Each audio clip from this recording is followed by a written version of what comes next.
దేశంలో అన్ని పార్టీలు అమరావతి రాజధానిగా ఆమోదం తెలిపితే వైసీపీ మాత్రం వాకౌట్ చేసి వెళ్ళిపోవడంపై మీరేమంటారు? వైసీపీ ప్రభుత్వానికి అసలు అమరావతి రాజధానిగా ఉండడం ఇష్టం లేదు. అసలు రాష్ట్రానికే రాజధాని లేకుండా చేయాలనే కదా ఆయన ఉద్దేశం. ఇప్పుడు మూడు ముక్కలాట ఆడి ఏం చేశాడంటే 3 రాజధానులు అని చెప్పి అన్నాడు. ఎక్కడ సౌత్ ఆఫ్రికాలోనే ఉంటుందని. ఆ దేశ పరిస్థితులు ఏమైనా అందరికీ తెలుసు.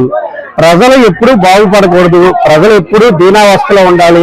ఆయన బటన్ నొక్కితే వేసే 15,000, ఆయన బటన్ నొక్కితే వచ్చే 2,000 రూపాయలు, ఆ డబ్బులతోటే బతికేయాలి.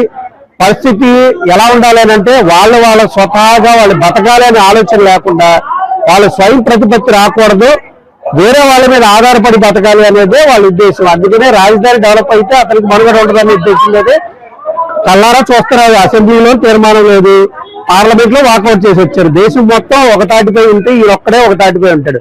సార్ ఇప్పుడు కొత్తగా మళ్ళీ అంటే మొన్నటిదాకా 3 రాజధానులు అన్నారు. ఇప్పుడే కొత్తగా తెర మీదకి మావిగనాలని మచిలీపట్నం, విజయవాడ, గుంటూరు మొత్తం కలిపి మావిగనాన్ని ఎక్కడంగా మాట్లాడటంతో రాజధానిపై మీరేమంటారు?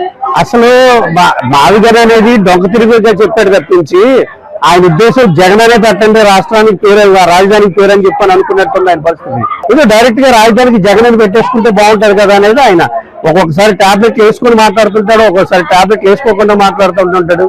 ఆయన మైండ్, ఆయన మనస్తత్వం ఎవరికి అర్థం కాదు. మరి వాళ్ళ తల్లిదండ్రులకి ఇంకో మాట అన్నాడు, రాజ్యాంగంలో కేంద్రానికి రాజధాని ఉంది కానీ రాష్ట్రాలకి రాజధాని లేదు అని మాట్లాడుతున్నారు. అది పిచ్చోడు మాట్లాడి అంటున్నారు కదా అందరూ.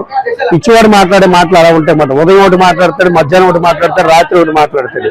రాజధాని లేకపోవడం ఏంటి? అసలు ఆయన 10th క్లాసే సర్టిఫికెట్లు ఇప్పుడు క్వశ్చన్ పేపర్లు దొంగతనం చేసిన అతను ఆయనకి ఏం తెలుసుద్ది రాజ్యాంగం? ఎప్పుడైనా సరే ఒక మంత్రిగా చేసి ముఖ్యమంత్రి అయితే బాగుంటది. డైరెక్ట్ గా తీసుకెళ్లి ప్రజలందరూ ఒక్కసారి అవకాశం ఇచ్చి ముఖ్యమంత్రి చేశారు. ఆ ముఖ్యమంత్రి ఎలా ఉందంటే వచ్చినప్పుడు తెరలు కట్టుకొని రావడం, చెట్లు నరికేయడం, ఇవన్నీ తెలిసిందే కదా కల్లారా అందరికి.